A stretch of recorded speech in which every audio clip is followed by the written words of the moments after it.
Abu Bakar radhiyallahu anhu pada saat itu ingin mengiklankan Islam. Jadi waktu itu sudah mulai, jadi setiap orang masuk Islam disiksa oleh tuannya. Masih secara individual, Abu Bakar mau nantang itu. Apa yang beliau lakukan? Beliau ingin mengiklankan Islamnya, maka beliau lalu datang di dekat Ka'bah dan membaca ayat Quran yang sudah beliau hafal. Melihat hal tersebut, yang terjadi adalah Quraisy pun lalu mengeroyoki sampai darahnya Abu Bakar memenuhi wajahnya. Tetap beliau baca Quran, dipukulin beliau tetap baca. Sampai selesai surah yang beliau hafal, baru beliau berhenti gitu. Tapi beliau dipukulin sambil membaca Al-Quran itu. Ini bentuk dakwah yang pertama sekali waktu itu ya.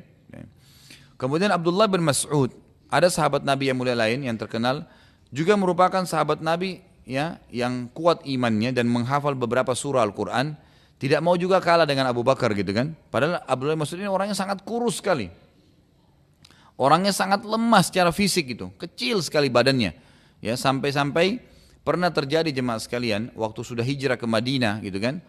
Pernah Abdullah bin Mas'ud ini naik di atas pohon kurma, kemudian ada angin yang niup, bajunya itu terangkat sehingga betisnya beliau kelihatan.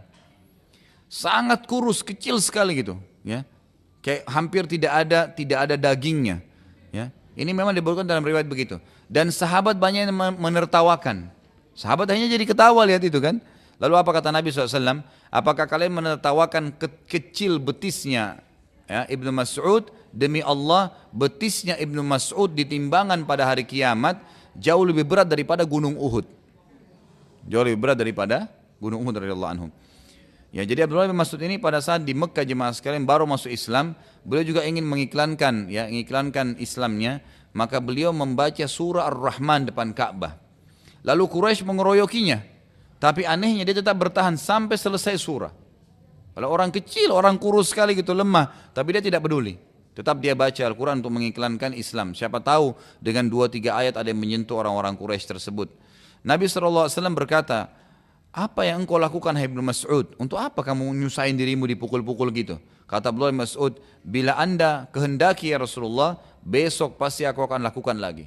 Kalau anda suruh, saya ngaji lagi depan Ka'bah, nggak apa-apa biar mereka pukulin gitu. Tapi ini menunjukkan juga bagaimana para sahabat alaihim yang sangat luar biasa. Mereka mendakwakan Islam tanpa takut untuk berdarah, untuk ditolak, untuk apa itu tidak masalah. Pada saat dakwah mulai gencar, maka pemuka-pemuka Quraisy tidak dapat menerima lagi perlakuan para sahabat yang terus-menerus berdakwah juga mencaci maki Tuhan mereka.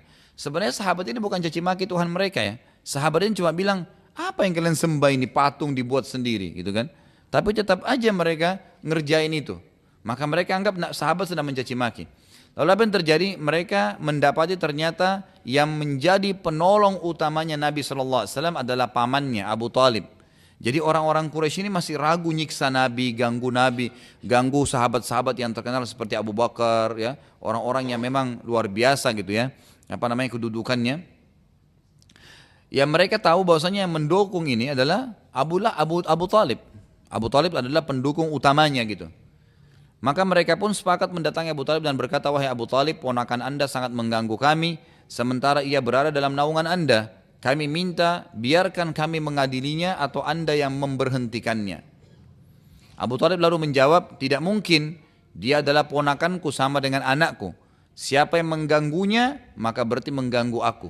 Tentu pada zaman itu kalau kepala suku sudah bicara seperti ini nggak mungkin dibantah gitu. Karena kalau tetap dibantah maka akan perang antara suku dan besar-besaran.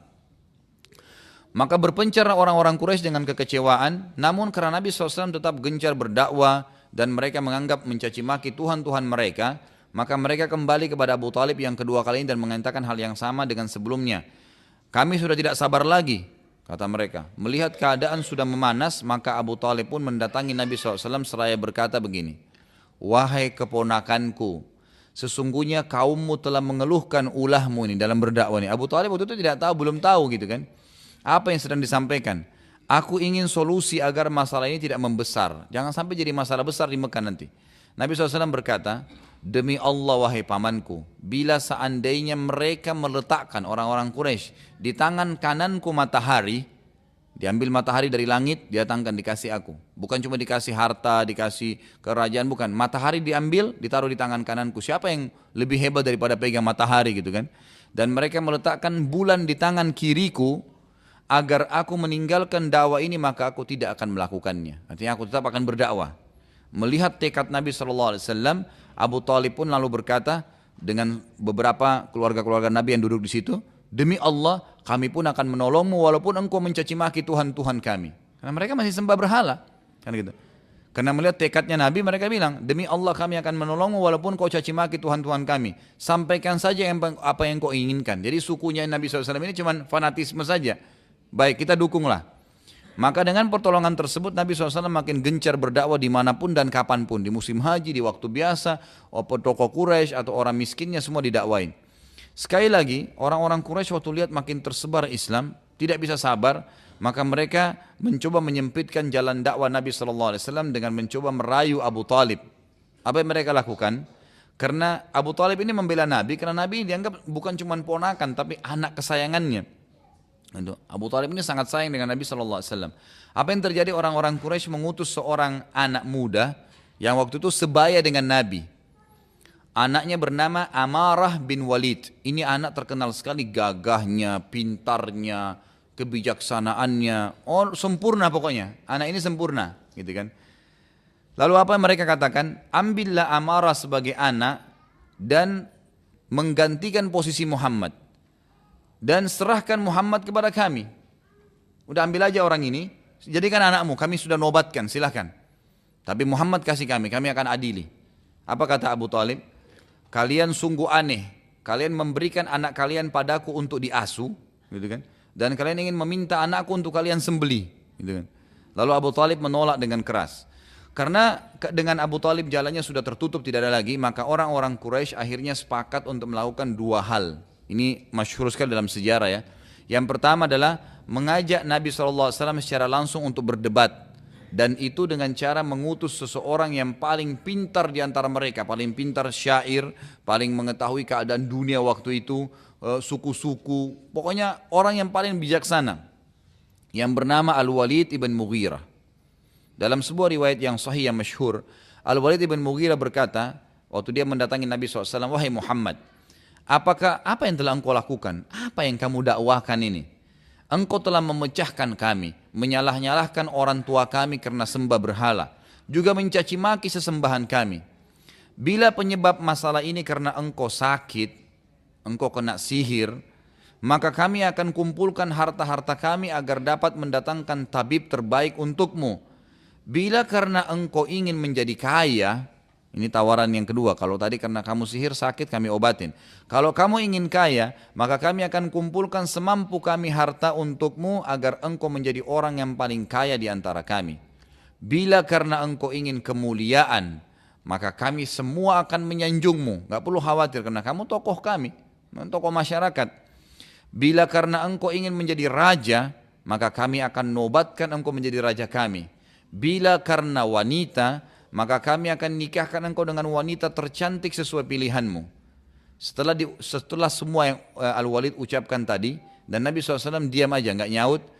Sewaktu itu Walid selesai, udah selesai. Nabi SAW bilang, Nabi berkata, apakah engkau sudah selesai wahai Walid? Walid bilang iya, nggak ada lagi yang mau disampaikan. Walid memang nunggu apa jawabannya nih. Lalu Nabi SAW berkata, sekarang coba dengarkan dari aku baik-baik. Nabi lalu membacakan surah Al-Fussilat. Ya. Al-Fussilat ini urutan 41 dalam Al-Quran, ayatnya panjang ya. Ayat 1 sampai ayat 54. Ya. Nabi SAW baca, jadi Nabi ini nggak dialog sama Al-Walid, nggak jawab begitu saja. Memang saya bukan mau ini, bukan, enggak. Nabi cuma bacain ayat. Tapi Nabi titip pesan, dengarin baik-baik nih ayat Quran. Apa yang dibacakan? A'udzubillahi minasyaitonirrajim.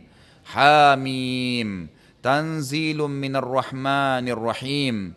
Kitabun fussilat ayatuhu Qur'anan Arabiyyan liqaumin ya'lamun. Basyiran wa nadhiran fa'arada aktsaruhum fahum la yasma'un.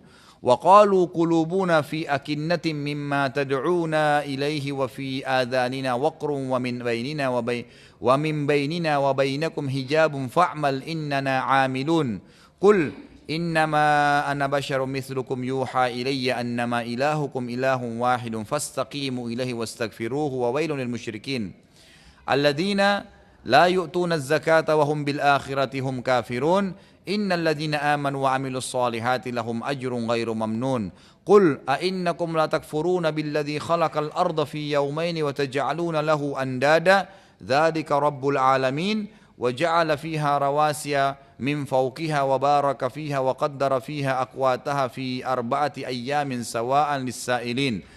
ثم استوى إلى السماء وهي دخان فقال لها وللأرض ائتيا طوعا أو كرها قالتا أتينا طائعين فقضاهن 7 سماوات في يومين وأوحى في كل سماء أمرها وزينا السماء الدنيا بمصابيح وحفظا ذلك تقدير العزيز العليم فإن أعرضوا فقل أنذرتكم صائقة مثل صائقة عاد وثمود. Sampai ayat 13 ini, waktu Nabi SAW baca, kebetulan waktu itu jemaah sekalian, Al-Walid ini belum pernah tahu apa yang Nabi dakwain, dan cuma dengar simpang siur. Dan juga selama ini orang cuma baca, oh Muhammad tuh selalu bacain ayat-ayat Quran dari Allah. Dia nggak pernah dengar, baru kali ini dia dengar gitu. Apa yang Nabi katakan, kita terjemahin dulu 13 ayat ini ya. Pertama, Hamim. Hamim ini berarti potongan huruf-huruf Al-Quran di awal surah yang Allah lebih tahu artinya atau nama surah itu. Ya. Ayat kedua, diturunkan dari Tuhan yang maha pemurah lagi maha penyayang. Jadi ini yang saya bacain kamu sekarang Walid, kitab yang turun dari Tuhan. Siapa itu? Yang maha pemurah lagi maha penyayang, Allah subhanahu wa ta'ala. Kitab yang dijelaskan ayat-ayatnya, yakni bacaan dalam bahasa Arab, agar kalian mengetahui dalam bahasa kalian turun nih. Maksudnya kalian faham itu. Yang membawa berita gembira dan membawa peringatan. Berita gembira bagi orang yang beriman, ancaman peringatan bagi orang yang menolak. Tetapi kebanyakan mereka berpaling, tidak mau mendengarkannya. Kenapa kalian tidak mau dengar dulu ayat ini? Dengar dulu apa yang saya sampaikan. Mereka berkata, hati kami berada dalam tutupan yang menutupinya. Apa yang kamu seru kepadanya? Jadi kami nggak mau dengar, tidak perlu tahu ayat itu apa isinya. Dan telinga kami ada sumbatannya. Dan antara kami dan engkau wahai Muhammad ada dinding pemisah.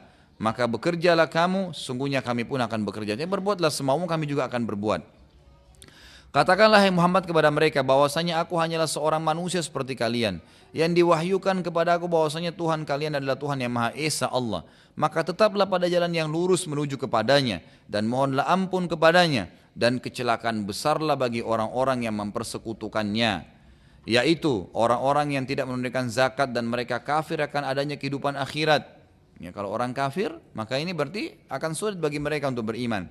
Sesungguhnya orang-orang yang beriman dan beramal saleh, yakin Allah, ngikutin apa yang Allah perintahin, itu amal saleh. Mereka mendapatkan pahala yang tidak akan putus-putus. Katakanlah hai Muhammad sekali lagi kepada mereka, sesungguhnya patutkah kalian kafir kepada Allah yang telah menciptakan bumi dalam 2 masa dan kamu adakan sekutu-sekutu baginya yang bersifat demikian adalah Rabb semesta alam. Dan dia menciptakan di bumi itu gunung-gunung yang kokoh di atasnya. Dia memberkahinya dan dia menentukan padanya kadar makanan-makanan penghuninya dalam 4 masa. Ya. Jadi Allah SWT menciptakan ini dalam 6 masa. Penjelasan ini sebagai jawaban bagi orang-orang yang bertanya. Tadi kan 2 masa penciptaan bumi, kemudian 4 masa ini penentuan apa yang ada di dalamnya.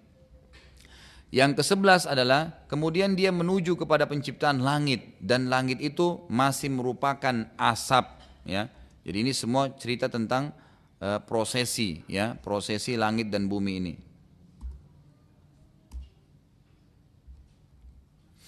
Dan dia Allah berkata kepadanya dan kepada bumi, pada langit dan bumi. Waktu itu berarti bumi lebih dulu diciptakan oleh Allah Subhanahu wa taala.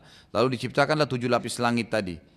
Lalu Allah berkata kepada keduanya, ke langit dan bumi, datanglah kepadaku dengan perintahku dengan suka atau dengan terpaksa. Lalu keduanya menjawab, langit dan bumi berkata kepada Allah, kami datang dengan suka hati, kami tunduk dengan suka hati. Maka dia Allah menjadikannya 7 langit. Jadi pada saat itu Allah baru menjadikan 7 lapis langit. Dalam 2 masa pula. Ya, jadi dalam di sini juga sama dengan bumi yang memiliki 2 masa.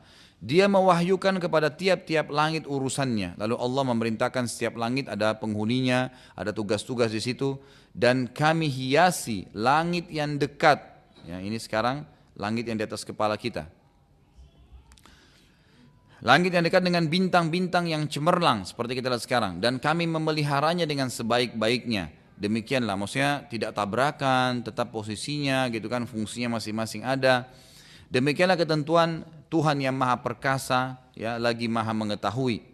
Jika mereka berpaling, ini ayat terakhir 13 tadi, yang langsung berhenti Nabi waktu itu karena diberhentikan oleh Al-Walid. Dia mengatakan, jika mereka berpaling, tidak mau beriman kepada Allah yang menciptakan langit dan bumi ini, dan tidak mau mengimani kamu risalah Muhammad Muhammad, katakanlah kepada mereka, aku, Allah, telah memperingatkan kalian dengan petir itu yang telah menimpa kaum Ad dan Samud. Kebetulan kisah kaum Ad dan Samud ini adalah kisah yang masyhur di kalangan orang-orang Quraisy. Ya, kaum Ad dan Samud ini kaum yang memang Allah siksa dengan petir. Mereka tahu kisahnya bahwasanya Allah pernah turun petir dari langit dan menghancurkan dua suku ini. Saat tiba di ayat ke-13 ini, Al-Walid ketakutan mendengar ayat 13 tadi. Karena mereka tahu kisahnya kaum Ad dan Samud gitu kan. Ketakutan dan berdiri dari tempat duduknya lalu menutup mulut Nabi SAW lalu mengucapkan kalimat dan berkata, aku memohon kepadamu, hai Muhammad atas nama Allah, gitu kan, janganlah engkau putus hubungan kerabatmu. Ya, jadi maksudnya, kalau kau ucapkan ini dan benar Allah turunin, kerabatmu semua akan mati. Berarti mereka yakin ada Allah, gitu kan. Sebenarnya mereka yakin ada Allah. Mereka takut dengan Allah, tapi mereka masalahnya masih berbuat kemusyrikan. Perhatikan ya jemaah sekalian, ada bedanya. Allah Tuhan kita yang tidak meyakini Allah sama sekali itu namanya kafir. Yang mempartisipasikan Allah dengan makhluknya, kayak sembah berhala, pakai jimat, sembah pohon, itu berarti syirik. Dua-duanya nggak boleh. Tidak meyakini kafir, meyakini tapi masih melibatkan Allah dengan makhluknya dalam hak-haknya Allah, itu dalam ibadah, maka berarti dia musyrik. Orang-orang kafir Mekah ini musyrik. Mereka yakin ada Allah yang ciptakan langit Allah, bumi Allah, mereka tahu itu. Tapi mereka masih nyembah berhala. Ya seperti banyak orang di antara kita sekarang, sholat iya, tapi masih pergi kuburan minta-minta. Sama persis perilakunya orang kafir Quraisy Mekah, nggak ada bedanya. Karena mereka yakin ada Allah, cuma mereka masih melibatkan ibadahnya dengan makhluk gitu.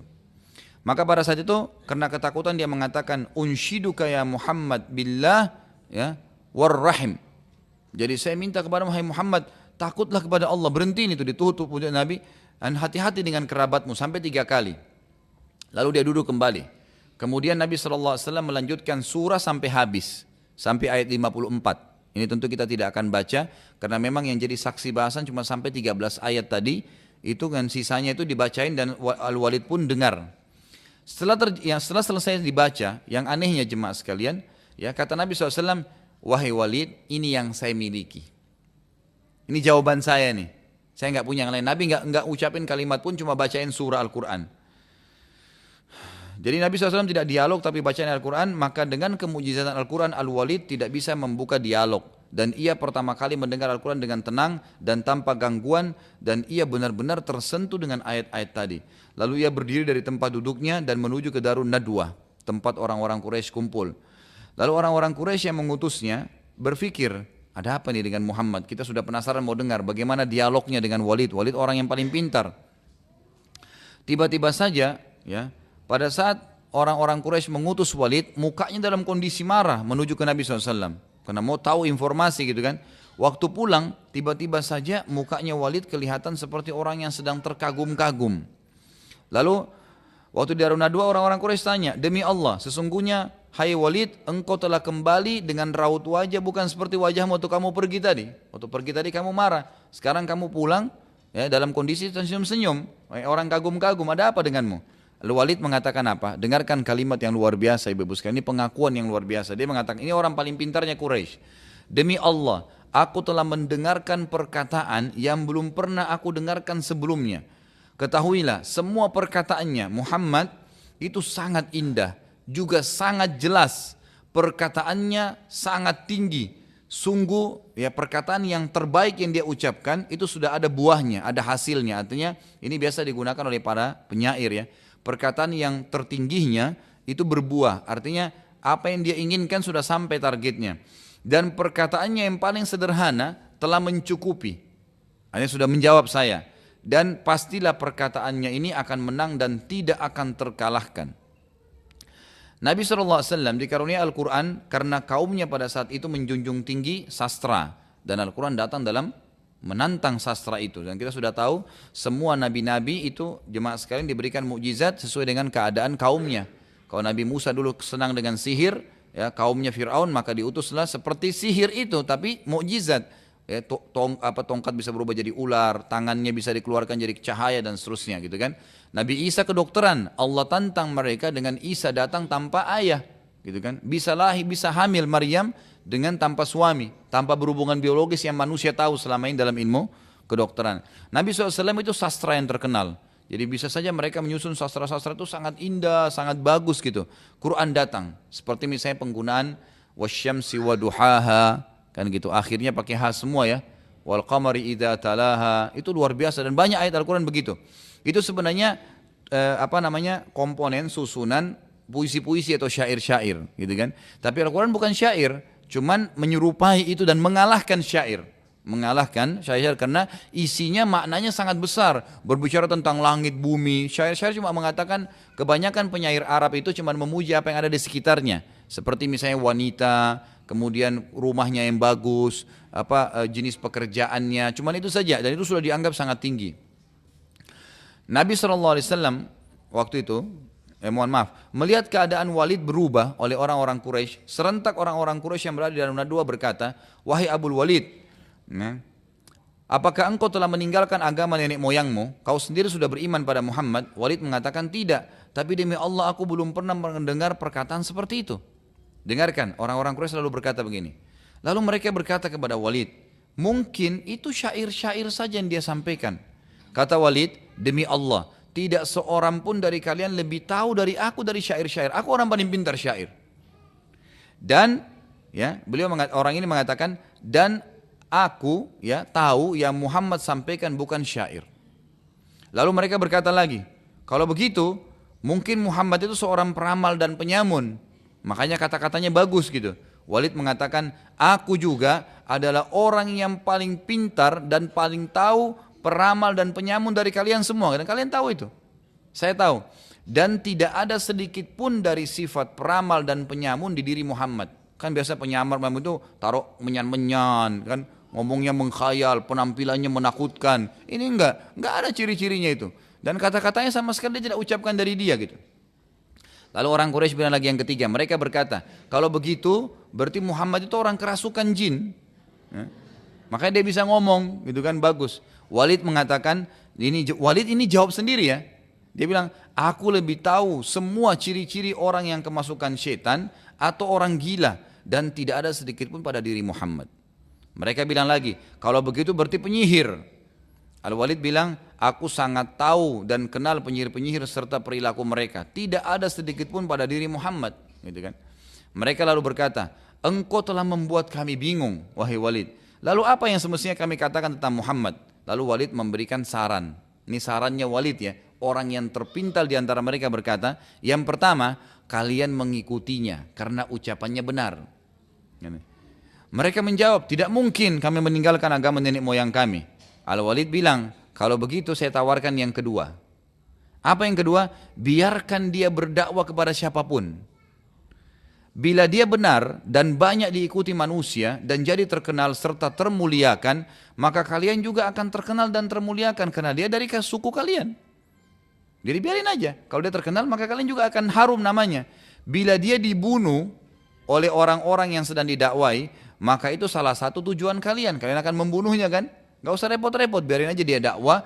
Nanti kalau dia dibunuh oleh orang, maka kalian juga itu tujuannya. Kalau dia namanya harum, kalian juga harum.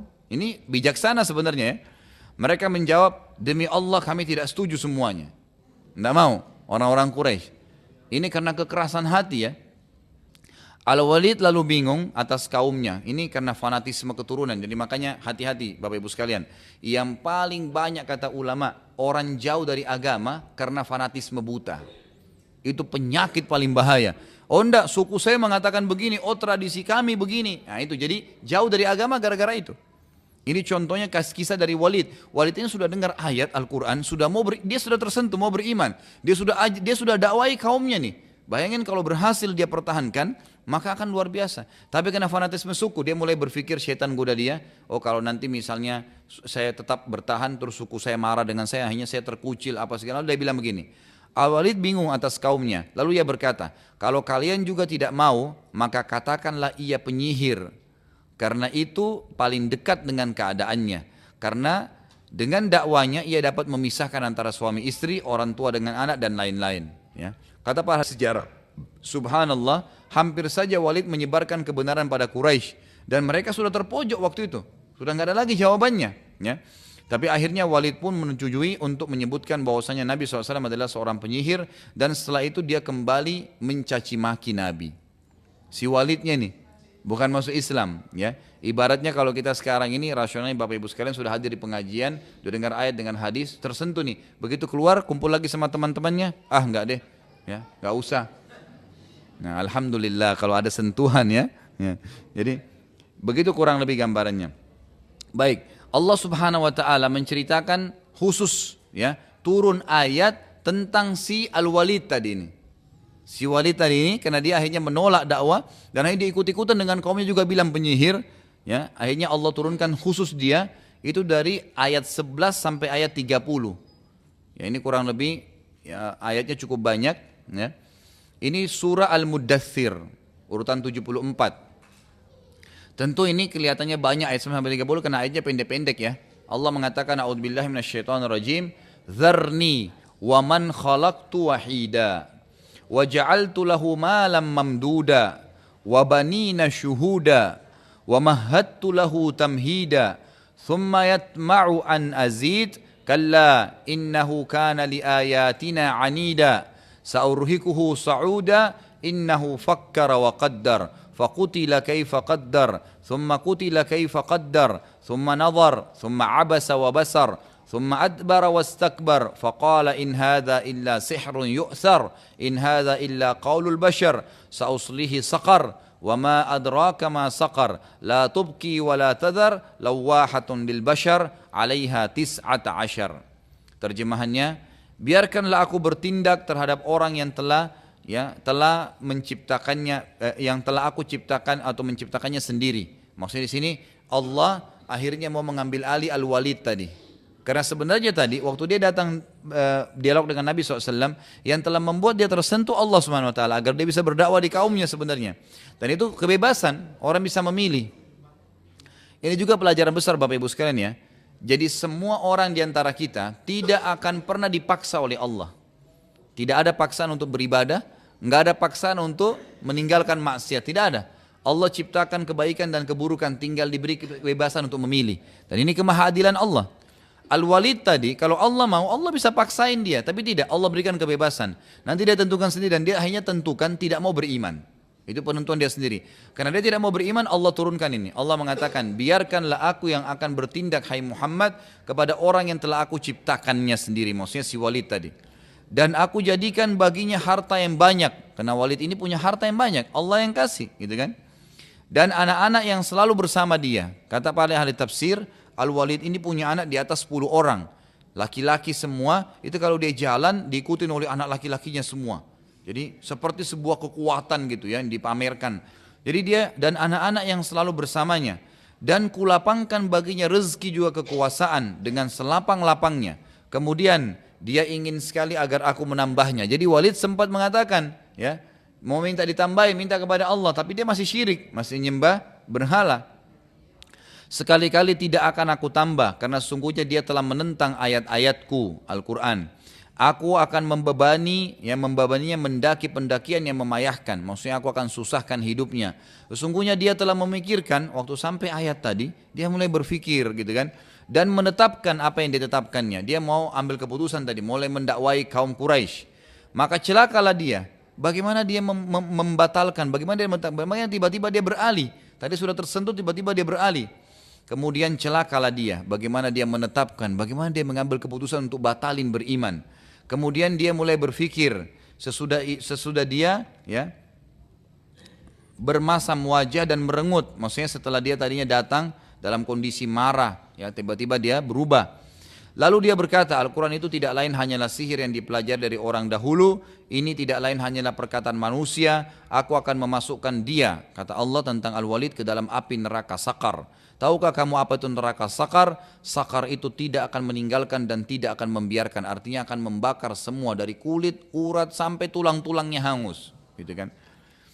Lalu dikatakan neraka sakar adalah pembakar kulit manusia dan di atasnya neraka itu ada 19 malaikat yang jaga. Ya. Lalu jemaah sekalian, karena langkah berdialog dengan Nabi SAW itu tidak berhasil, tadi dialog Al-Walid tidak berhasil dengan Nabi SAW, maka mereka sepakat dengan langkah kedua, dan ini penutupan bahasan kita dalam langkah kedua ini. Kami akan membunuhnya juga menyusahkannya. Orang-orang Quraisy bilang, kami akan membunuhnya dan menyusahkan Nabi SAW. Mulai saat itu, orang-orang Quraisy semua sepakat memulai dengan mencaci maki Nabi SAW. Setiap kali bertemu Nabi di depan Ka'bah, waktu Nabi lagi tawaf, setiap hari mereka selalu mencaci maki Nabi dengan beragam macam cacian. Tetapi Nabi SAW bersabar, sampai tiba suatu hari, sudah tidak tahan lagi Nabi dicaci maki tentang keturunannya, dicaci maki tentang keluarganya, pokoknya caci maki saja. Lalu Nabi SAW berkata, wahai Quraisy, aku akan memerangi kalian sampai kalian semua terbunuh. Nabi ini orangnya nggak pernah banyak ngomong gitu, ya, kecuali hal-hal yang baik. Satu kali Nabi langsung mengancam mereka, wahai Quraisy, karena kalian caci maki seperti ini, caci maki Allah, caci maki Al-Quran, caci maki Nabi SAW, keluarganya Nabi, maka saya akan memerangi kalian sampai saya akan membunuh kalian semua. Mendengar kata-kata yang tegas dan keras dari mulut Nabi SAW, anehnya tiba-tiba saja orang-orang Quraisy tadi yang mencaci maki mendatangi Nabi SAW lalu berkata, wahai Muhammad, maafkanlah kami tidak bermaksud sampai masalah ini terjadi gitu. Setelah Nabi SAW meninggalkan mereka, ya, kemudian mereka kembali duduk di dalam nadwa, lalu mereka saling menghardik satu sama yang lain gitu. Bukankah tadi kita sudah sepakat memang untuk caci maki dia sampai ia melawan lalu kita bunuh? Karena kalau tiba-tiba dibunuh nanti Abu Talib bisa bela gitu kan. Tapi kalau kita caci maki dia terpancing emosi lalu kita terjadi perkelahian dengan dia terbunuh, maka itu nggak masalah. Mengapa dengan satu kalimat saja kalau dari mulutnya kalian semua malah minta maaf dengan dia? Gitu kan? Jadi orang Quraisy sendiri bingung. Maka keesokan harinya ketika melihat Nabi SAW sedang tawaf, mereka semua langsung mengeroyoki Nabi SAW sambil berkata, apakah engkau yang telah mengancam kami dengan peperangan kemarin? Karena jumlah mereka sangat banyak, maka Nabi SAW pun terpojok. Melihat keadaan tersebut, anak Nabi SAW yang masyhur, Fatimah Az-Zahra radhiyallahu anha, pada saat itu lewat dan lihat ayahnya dikeroyoki, langsung beliau coba membela, ya. Tapi tidak bisa. Lalu ia segera menemui Abu Bakar radhiyallahu anhu dan menyampaikan apa yang terjadi. Maka Abu Bakar bersegera datang dan membantu Nabi SAW sampai ia berhasil menolong Nabi lepas dari mereka.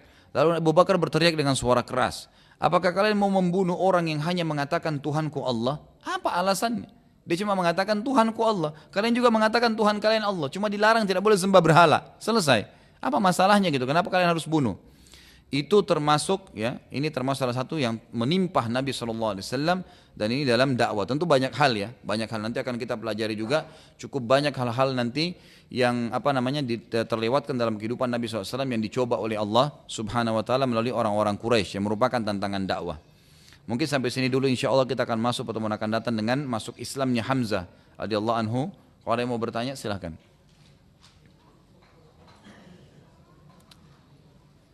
Ada yang mau bertanya?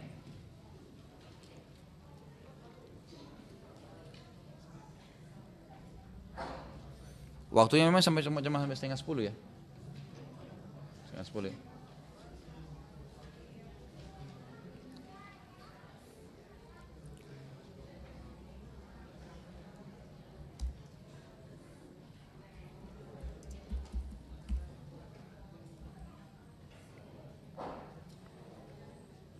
Sudah? Enggak ada. Enggak ada yang mau bertanya? Ya, silakan Pak. Waalaikumsalam warahmatullahi wabarakatuh. Ya, baik. Baik. Pertanyaan bagus ya. Orang-orang Quraisy juga kalau bersumpah menggunakan juga nama Allah, jawabannya iya. Jawabannya iya. Banyak sekali ayat Al-Quran yang berbunyi, diantaranya ada bunyi begini, A'udzubillahi minasyaitonirrajim. Wa idza sa'altahum man khalaqas samawati wal arda wa sakhkhara asy-syamsa wal qamara la yakunullah. Hai Muhammad, kalau seandainya engkau tanyakan kepada orang-orang Quraisy siapa yang menciptakan langit dan bumi, mengatur perputaran matahari dan bulan, bintang-bintang, maka mereka serentak mengatakan Allah. Jadi mereka beriman Tuhan namanya Allah. Dan kalau Bapak Ibu masih ingat rentetan sejarahnya, apa yang membuat akhirnya terjadi kemusyrikan di Mekah, Itu karena perilakunya Amr bin Luhai, orang yang pertama masukkan berhala di Mekah. Awalnya begitu, berhala dulu satu. Tetap Tuhan kami Allah, tapi berhala ini perantara antara kami dengan Allah. Jadi menjadikan makhluk perantara, terutama benda mati, itu syirik, nggak boleh, kan gitu. Jadi mereka ke berhala dulu, nanti baru ke Allah. Tapi lama-lama itu sudah banyak juga di antara mereka yang sudah sampai pada kekafiran. Bukan cuma musyrik, musyrik sudah tidak boleh. Kafir dengan cara menganggap memang berhala itu Tuhannya, kan gitu. Allah subhanahu wa ta'ala, ini jadi salah satu Tuhan. Jadi sering dibahasakan tuh kalau para filosof atau orang-orang yang tidak beriman kepada Allah mengatakan dewa-dewa. Jadi mereka anggap itu patung ini dewa, dewa ini, dewa itu, dewa ini. Itu dianggap Tuhan-Tuhan semuanya, jadi banyak Tuhannya. Termasuk Allah salah satunya. Nah, Nabi SAW datang khusus untuk meluruskan masalah ini. Jadi nggak boleh, Allah itu harus murni, esa. Tidak boleh ada sekutu baginya. Kan gitu. Qul huwallahu ahad, katakan Allah itu esa. Jadi Allahus samad, yang Allah tidak butuh pada siapapun. Ya. Lam yalid walam yulad, tidak melahirkan, tidak juga dilahirkan, walam yakul lahu kufuwan ahad, dan juga tadi Allahus samad yang semua bergantung padanya. Kalau akhir ayat surah Al-Ikhlas adalah dan segala sesuatu bergantung padanya. Jadi mereka kenal Allah. Mereka tahu Tuhan namanya Allah yang ciptakan langit, bumi, segala ini Allah. Mereka bersumpah pakai namanya Allah. Mereka bersumpah pakai namanya Allah. Kalau anda lihat sekarang juga, itu umumnya orang banyak mengakui Allah sebagai Tuhan, tapi tidak mau mengimani semua yang Allah perintahin. Kalau anda temukan sekarang orang-orang Nasrani dari negara Arab, ya, seperti di Palestina ada orang Nasrani, di di Syria, di Yordan, di Mesir, banyak orang-orang Arab tapi Nasrani. Mereka kalau sumpah bilang wallahi, ya, demi Allah, karena itu bahasanya. Ya, kalau sekarang kan di Indonesia mungkin masih ada mereka mengatakan Tuhan Allah, ya, jadi tidak pakai double L gitu kan. Itu karena mereka katakan Allah ada, tapi mereka masih berbuat musyrik. Mereka masih mengatakan Tuhan Allah itu punya anak, ya kan gitu. Masih boleh partisipasi dengan makhluknya, maka ini sebabnya. Jadi sebenarnya kita harus murnikan ibadah kepada Allah SWT. Mereka bersumpah dengan nama Allah. Ini juga sekalian hati-hati Bapak Ibu sekalian, sekarang lagi masuk ada beberapa pastor-pastor agama Nasrani dari Damaskus di Indonesia yang sudah cukup banyak ya. Bahkan mereka punya markas-markas itu pendeta pastor-pastornya itu pakai jubah, jenggotnya panjang gitu kan. Itu pakai kopiah seperti orang Islam, tapi di dadanya ada kalung salib yang besar gitu kan. Ya, itu ditutupin dengan jubahnya. Orang banyak hati-hati jangan sampai terpengaruh, ya salah. Mungkin insya Allah kalau orang yang sering hadir pengajian tidak terganggu, tapi orang-orang awam yang tidak pernah hadir pengajian bisa terpengaruh. Karena mereka juga sekarang buat ada tilawah Injil yang dalam bahasa Arab itu ditilawakan seperti Al-Quran. Ada musabaqah Injil dalam bahasa Arab gitu ditulis. Itu sudah cukup banyak foto-fotonya disebarkan di internet agar umat Islam hati-hati dengan masalah ini. Jadi mereka tahu Allah, tapi mereka musyrik. Jadi bukan berarti orang semua kenal Allah, menggunakan nama Allah, itu berarti dia sudah jelas Muslim, tidak. Atau dia sudah benar. Bisa saja dia dengan mengenal Allah, tapi dia berbuat musyrik. Jadi saya bahasakan tadi, perilaku-perilaku kita sekarang, banyak umat Islam yang mengatakan dalam sholatnya, iyyaka na'budu wa iyyaka nasta'in. Hanya kepadamu kami menyembah, hanya kepadamu kami minta tolong. Tapi habis sholat minta di kuburan sebelah masjidnya. Sama saja. Mana tadi komitmennya mengatakan hanya kepadamu ya Allah. Ini yang Allah larang. Tidak boleh. Kalau orang itu masih hidup, kita mengatakan tolong doain saya nggak apa-apa. Tapi kalau orang sudah mati nggak ada lagi. Kan gitu. Makanya para sahabat setelah Nabi SAW meninggal tidak pernah ke kuburannya minta-minta. Ya, kalau kita sekarang malah kita ya besar-besarkan masalah itu. Dengan alasan macam-macam lah. Kita mengatakan karena ini kuburannya orang wali-wali dan segalanya, itu semua tidak benar. Kalau kita mengunjungi kuburan-kuburan tersebut karena mau mendoakan mereka, umumnya ziarah kuburan siapapun itu tidak masalah. Tapi kalau datang ke sana istighatha, ya, minta pertolongan kan gitu. Minta dimudahin jodohnya, minta dibukain rezekinya, macam-macam. Itu semua tidak benar dan itu termasuk perilaku yang dilakukan oleh orang-orang Quraisy, ya. Ada lagi?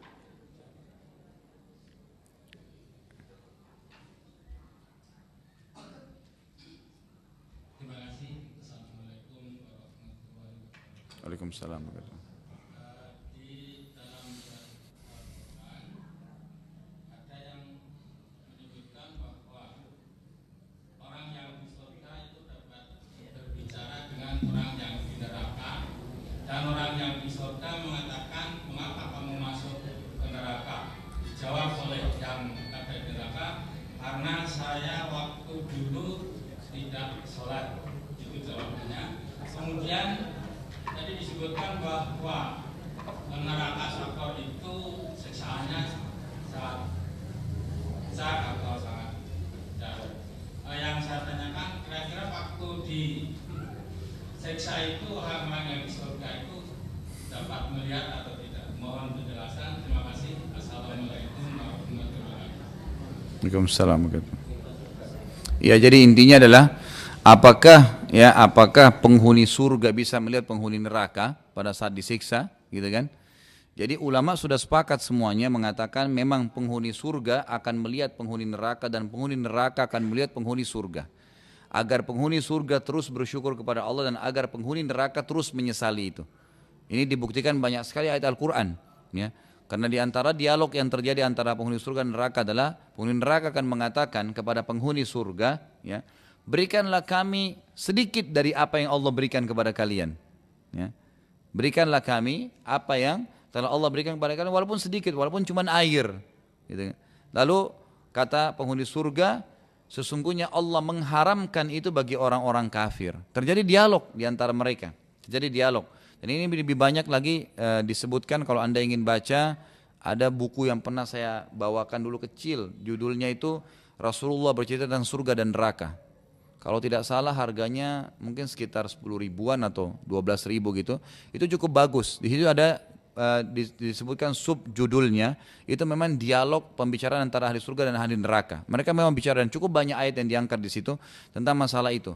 Jadi memang mereka saling melihat. Tetapi di sini melihatnya itu bukan secara spesifik ya. Misalnya bukan setiap saat kita lihat di depan mata kita, tidak. Tapi kapan penghuni surga mau lihat, mereka bisa lihat. Kapan saja. Sampai ada kisah dalam Al-Quran disebutkan itu, nanti akan ada beberapa orang masuk di surga. Mereka kumpul-kumpul, kan ini kalau Bapak Ibu sekalian kita nanti di surga insya Allah, pada saat tiba-tiba kita mau ngumpul nih, ingat teman, oh si fulan, langsung tiba-tiba kita datang ke istananya, ketemu sama dia. Ngobrol-ngobrol, ingat kisah dulu, oh kita pernah hadir di Al-Ihsan ya dulu, kita pernah ada begini, kita pernah begitu. Loh itu benar, itu nanti akan bicara gini dan seterusnya gitu, kita akan bicara. Kemudian dalam Al-Quran diceritain itu nanti akan ada beberapa orang yang bicara, lalu mereka ingat satu temannya. Mana si fulan? Mereka cari di surga, keliling, nggak ada. Dicari, nggak ada. Lalu mereka melihatnya, mencarinya di neraka. Didapat orang itu di neraka. Dan terjadi dialog. Dialog antara penghuni surga ini yang sedang melihat ke neraka itu, lihat temannya ada, ditanya. Yang surga ini bilang, hampir saja kau celakakan aku. Karena ternyata temannya ini yang masuk neraka dulu selalu bilang, untuk apa kamu sholat, untuk apa kamu begini, nggak usah hadir pengajian, nggak usah ini, pokoknya nolak-nolak gitu. Hampir saja kau celakakan saya. Kalau bukan saya mendapatkan hidayah dari Tuhanku, maka saya akan bersama kau di neraka. Ini diantara yang terjadi dialog mereka. Jadi memang kita bisa melihat itu. Kita bisa melihat. Termasuk kata ulama, dan ini ada nanti bahasan sendiri ya pada saat memang itu bahasan sendiri dalam kelas hadis ya. Mungkin Bapak Ibu kalau ada waktu bisa hadir di Al-Azhar setiap Senin malam itu, pengajian kita antara Maghrib Isya di Al-Azhar di Bekasi Barat sini juga ya. Itu memang berjalan terus. Sekarang lagi bab sholat tuh, karena kita bahas rukun Islam. Nanti akan masuk dalam rukun iman. Kita akan bahas rukun iman itu tentang iman kepada hari kiamat. Di antaranya tentang surga dan neraka. Itu akan panjang lebar nanti terincikan insya Allah. Bagaimana dialog di antara mereka, bagaimana keadaan mereka. Termasuk nanti kita kalau masuk surga Bapak Ibu sekalian, Anda bisa mereview hidup Anda di dunia. Bisa kita lihat tuh. Ya misalnya ya Allah saya mau kembali ingat waktu saya baru lahir. Kita lihat tuh waktu baru lahir. Kemudian kegiatan kita setiap hari apa yang kita lakukan sampai terakhir filmnya habis gitu. Ya, bagaimana waktu sakaratul maut datang menjemput Anda akan tahu itu. Ketemu sama teman-teman, satu sama yang lain saling mengunjungi, itu semua akan terjadi. Ya, akan terjadi surga. Itu sudah ada semua penjelasannya dalam wahyu Allah Subhanahu wa taala. Ya. Gitu Pak ya. Maaf di belakang sebentar Pak, lebih dulu tadi. Lebih dulu sebentar ya.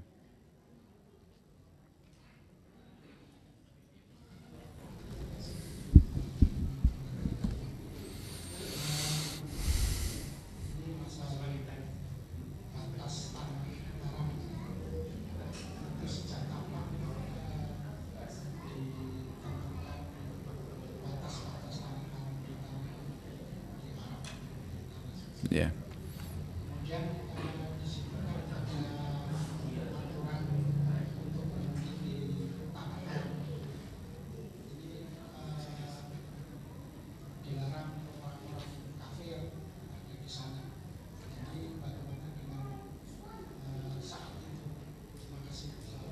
Iya. Jadi pertanyaan tentang kapan ditentukannya batas-batas wilayah haram di Mekah dan Madinah, gitu kan? Dan sejauh mana batasan orang kafir di situ? Kurang lebih begitu, Pak ya. Baik. Pertama sekali Bapak Ibu sekalian Anda harus tahu kata-kata haram. Kata-kata haram. Ha ra mim. Dibaca langsung ya. Bagaimana bacanya? Haram. Jangan Anda bilang haram. Karena kalau ditambah alif, ha, ra, alif, mim berarti dilarang. Haram hukumnya, gitu kan, haram. Kalau ini wilayah haram. Bedanya hanya hilang alifnya saja, kalau haram artinya dimuliakan. Dan kalau haram dilarang. Jadi jangan Anda bilang saya baru pulang dari masjid haram, gitu kan. Itu salah, kan gitu. Mesti saya pulang dari masjid haram. Haram memang begitu bahasanya. Nah, haram ini, wilayah haram artinya wilayah yang dimuliakan. Wilayah yang dimuliakan. Pertanyaannya tadi, kapan ditentukan? Itu ditentukan di zaman Nabi SAW. Di zaman Nabi Muhammad SAW. Ya. Walaupun sebelumnya sudah ada pengharaman. Sudah ada pemuliaan tempat tersebut dari zaman Nabi Ibrahim AS. Dari zaman Nabi Ibrahim AS sudah ada pemuliaan tempat. Tapi waktu zaman Nabi Ibrahim AS hanya sekitar Mekah saja. Jadi hanya sekitar Mekah itu masuk wilayah haram. Nanti di zaman Nabi SAW baru disempurnakan termasuk Madinah. Termasuk Madinah. Makanya waktu dalam hadis Bukhari dikatakan waktu Nabi SAW haji wada. Beliau mengatakan sesungguhnya tempat kalian ini haram. Dimuliakan. Wilayah tempat haji di Mekah itu diharamkan ya oleh Allah Subhanahu wa taala. Disebutkan oleh Nabi SAW waktu itu. Jadi semua ini wilayah sudah dimasukkan dalam wilayah haram. Jadi Nabi tentukan pada saat itu. Lalu banyak riwayat juga menyebutkan Nabi SAW menyebutkan lokasinya. Wilayah haram itu dari sini ke sini disebutkan lembah-lembahnya. Makanya sekarang kerajaan Saudi dari hadis-hadis ini itu menentukan patok-patoknya kan. Di mana saja wilayah haram itu. Kalau Anda dari Jeddah masuk ke Mekah ditulis tuh wilayah haram, masuk haram, gitu kan? Keluar dari haram kalau lewatin itu. Nah, itu wilayah haram namanya. Termasuk kalau Tan'im. Tahu kan Masjid Tan'im ya? Tempatnya orang biasa niat umroh. Kenapa boleh orang ke sana? Kenapa pernah atau ada pendapat ulama mengatakan boleh niat dari situ? Karena dia keluar dari haram. Jadi keluar sedikit dari perbatasan itu, Masjid Tan'im itu berada di luar haram, pas di batasnya. Maka boleh orang dianggap sudah keluar Mekah. Udah tinggal niat, balik lagi masuk ke Mekah gitu kan istilahnya. Berarti dia sudah bisa lakukan. Itu wilayah haram. Sama dengan Madinah. Madinah juga Nabi SAW tentukan waktu itu. Sesungguhnya Madinah ini wilayah haram. Dari lembah ini ke lembah ini. Disebutkan Wadi Aqiq. Wadi Aqiq itu kurang lebih sekitar 7 km dari Madinah. Dari Masjid Nabawi. Tepatnya dulu di depan kampus kami di Madinah. Sampai hari ini ada sebuah lembah namanya Wadi Aqiq. Itu kalau hujan, sering banjir di situ. Itu batas wilayah haram. Itu Nabi SAW sudah tentukan, itu adalah wilayah haram. Jadi Nabi tentukan di zaman beliau. Haram dari sini ke sini. Kerajaan Saudi jadikan sekarang patokan untuk dipasang pelang-pelang gitu. Jadi penentu itu di zaman Nabi SAW. Khusus wilayah haram, itu yang tidak boleh kalau ada orang kafir tinggal. Tinggal ya. Kalau orang itu lewat, lain, bisa. Karena di zaman Nabi SAW, itu ada orang Yahudi, kan gitu. Kemudian juga pernah Nabi SAW didatangin oleh orang-orang yang datang dari luar. Di zaman Umar radhiyallahu anhu itu pernah Umar menawan banyak sekali ya pemuka-pemuka dari kerajaan Persia, orang kafir, tapi dibawa ke Madinah. Bahkan Umar bertemu dengan Umar dalam masjid Nabawi ketemunya. Gitu kan, tapi mereka bukan tinggal, memang mereka datang lewat atau memang yang mau dihukum seperti kasus ya jenderal-jenderalnya Persia yang ditangkap oleh Umar radhiyallahu anhu itu memang mau dihukum oleh Umar radhiyallahu anhu. Itu akan ada bahasan sendiri di zaman beliau. Jadi yang tidak boleh itu sebenarnya larangan-larangannya adalah orang kafir tinggal, bukan tidak boleh masuk. Makanya kemarin termasuk salah satu kalau tidak salah ada salah satu insinyurnya Masjid Nabawi itu orang non muslim. Salah satunya ya. Itu kan cukup banyak arsitek yang dipakai. Satu itu adalah kalau saya tidak salah itu dari Jerman, itu dari Perancis, itu memang orang non muslim gitu. Tapi memang dia tidak tinggal. Dia tinggal, kalau tinggalnya nginapnya di luar wilayah haram. Nanti dia kalau keluar dia masuk ke situ. Tapi kalau tinggal nggak boleh, memang dia tidak boleh. Kalau lewat itu masih boleh. Kalau lewat masih boleh. Kemudian wilayah haram ini juga dimuliakan. Kata Nabi SAW itu tidak boleh dicabut pohonnya, tidak boleh dibunuh hewannya, gitu kan? Tidak boleh ada pertumpahan darah di situ. Siapapun yang berbuat dosa maka berlipat dibandingkan dengan wilayah lainnya, gitu kan? Jadi tidak boleh. Wilayah haram itu beda. Kalau orang buat dosa di situ, dosanya lebih besar daripada tempat lain. Ya, sama halnya kalau anda ibadah seperti sholat di haram Mekah 100.000 dibandingkan tempat lain, gitu kan? Masjid Nabawi 1.000 dibandingkan tempat-tempat yang lain. Ini karena besarnya fadilah di wilayah haram itu kalau kita beribadah. Kalau kita beribadah, sama halnya kalau bermaksiat ya. Sama halnya kalau bermaksiat juga begitu. Makanya pernah ada yang tanya sama saya, Ustaz, bagaimana kita menilai keadilannya Allah pada saat orang sholat di Mekah 100.000. 100.000 sholat itu ibu-ibu sekalian dan bapak rahimakumullah, itu mungkin sama dengan 80 tahun orang sholat, satu kali sholat. 100.000 sholat itu bukan hal yang ringan gitu kan. Baik orang di Mekah kalau setiap hari sholat di haram 5 waktu sholat, sementara kita di Indonesia gitu kan, itu bagaimana mempertemukan pahalanya? Pasti kita ketinggalan. Pasti kita ketinggalan. Nah maka saya jawab begini, memang benar itu fadilah dari Allah. Itu Allah berikan kesempatan, peluang bagi siapapun. Makanya kalau anda punya kesempatan, anda berangkat umroh kan? Nggak masalah, umroh 1 tahun berapa kali itu nggak masalah. Dan haji kalau bisa setiap tahun, ya setiap tahun. Kalau nggak bisa kayak sekarang ada peraturan, ya udah ikutin aja. Tapi minimal jangan haramkan diri kita dari masalah hadir di situ gitu kan. Jangan kita sampai kehilangan pahala itu. Dan juga Allah Maha Adil dari sisi lain, itu adalah orang yang berbuat dosa di wilayah haram juga dosanya berlipat ganda lebih berat daripada orang di wilayah haram, di luar wilayah haram. Beda orang yang zina di sini dengan zina di Mekah sama Madinah, beda dosanya. Berat sekali di sana gitu kan, itu wilayah haram. Sampai kata Nabi SAW, 3 orang yang azabnya sangat pedih pada hari kiamat. Allah tidak akan memaafkan mereka, ya, dan Allah SWT ya akan murka atau tidak melihat mereka pada hari kiamat. Yang pertama itu adalah perusak di wilayah haram. Adalah orang yang memang membuat kerusakan, berbuat maksiat di wilayah haram, itu dosanya luar biasa. Sangat pedih siksanya hari kiamat. Allah tidak akan maafkan kalau timbangan amalnya lebih berat dosanya gitu kan. Dan juga Allah tidak akan melihat mereka pada Allah SWT tidak akan memaafkan, Allah tidak melihat, dan azabnya sangat pedih. 3 ancaman itu. Ya, kurang lebih begitu Pak. Masih ada lagi? Ya. Waalaikumsalam. Terus saat dikarat, saya dalam Al-Quran itu membebaskan budak berpuasa 3 hari. Tadi saya katakan Ustaz, bukan puasa 2 bulan. Baik. Jadi tadi Ustadz mengatakan kafarah, yaitu membebaskan budak puasa 2 bulan turut-turut atau 60, memberikan 60 orang miskin. Jadi begini, terus ada dalam Al-Quran, setahu Bapak tadi, itu ada kafarah, membebaskan budak dan puasa 3 hari. Kan gitu. Nah jadi puasa 3 hari itu untuk kafarah aiman namanya. Kafarah sumpah. Jadi kalau Bapak bilang misalnya demi Allah, gitu kan, ternyata bohong atau salah, kafaranya itu puasa 3 hari. Atau memberikan makan 10 orang miskin, atau membebaskan budak, gitu kan. Tapi kalau yang tadi yang saya bilang itu berhubungan suami istri di siang Ramadan.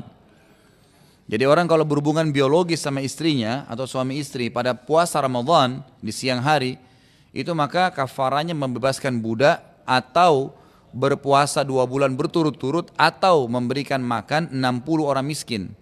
Ya. Jadi tadi bedanya begitu. Kalau tadi kan yang Bapak sebut itu adalah orang yang kafara, sumpah palsu, sumpah bohong atau sumpah yang salah dengan nama Allah. Jadi bukan 3 hari tapi memang 2 bulan berturut-turut. Gitu Pak ya. Ya. Sekali lagi ibu-ibu ada yang mau tanya? Masya Allah ibu-ibu sudah paham semua, alhamdulillah.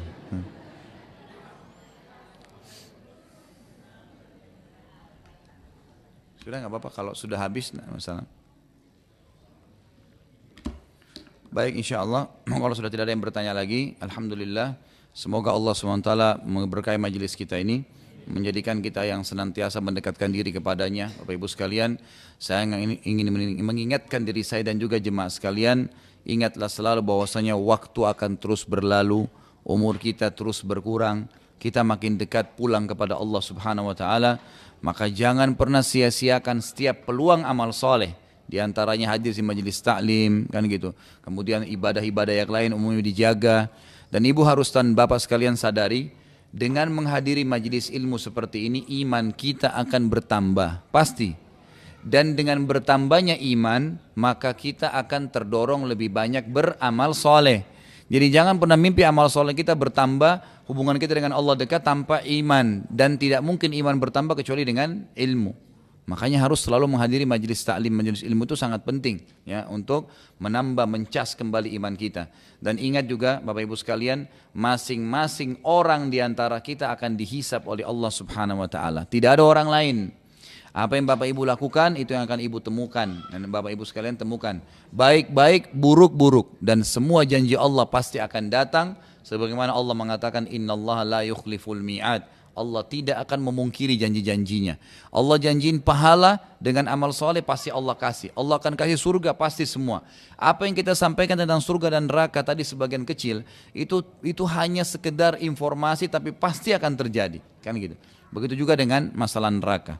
Ini yang saya sampaikan Bapak Ibu sekalian, semoga bermanfaat. Kalau ada benar dari Allah, kalau ada salah dari saya mohon dimaafkan. Subhanakallahumma bihamdika asyhadu an la ilaha illa anta astaghfiruka wa atubu ilaik. Wassalamualaikum warahmatullahi wabarakatuh.